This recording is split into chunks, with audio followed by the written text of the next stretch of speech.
Presidente do Conselho de Administração Banco Nacional Comércio Nacional Timor-Leste, Antônio Vitor, atualiza ponto situação BNCTL para Primeiro-Ministro Taur Matanruak. Atualiza ponto situação Banco Nacional Comércio Timor-Leste, halau e a residência oficial Primeiro-Ministro Farol Dili, terça-feira, Lorenzanulo Racing, fulang agosto tinang. Encontro estratégico tamba governo e programa Barak, potência no possibilidade Barak, nebe precisa envolvimento husi BNCTL. Tamba banco mak estado instrumento importante, nebe bele coopera ho governo, facilita desenvolvimento economia. Atualmente BNCTL contribui por 105 no Racing walu, usi crédito nebe Banco Lima e Timor, foba economia. A atualização do ponto de situação do BNCTL significa que o BNCTL pulo com isso, progresso não isso, resultado não saída.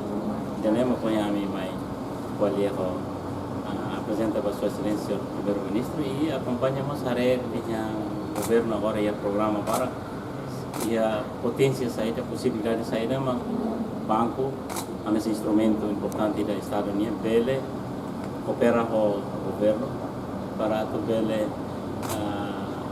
ajuda cara possível ou facilita cara a possibilidade de uma nova desenvolvimento da economia que agora lá. O resultado, em princípio, da cara qual é o resultado financeiro dele. Banco agora com a intermediário financeiro banco agora dá BNCTL até fim de junho. BNCTL mesa contribui 58% do crédito que Banco Lima e Timor for a economia.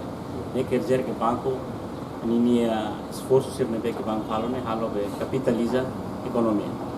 E o resultado é investimento em infraestruturas, por exemplo, a modernização do banco, a Sancernem consegue agora carregar a maior railheiros pela Rucosa mais Timor, e temos pela Rucosa para railheiros, a Sancernem resultado é que o banco esforço durante o ano.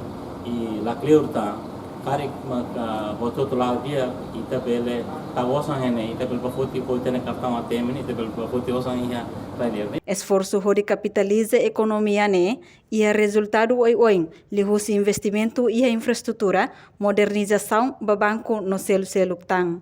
A reportagem Sabina Sansa, Televisão Timor Post.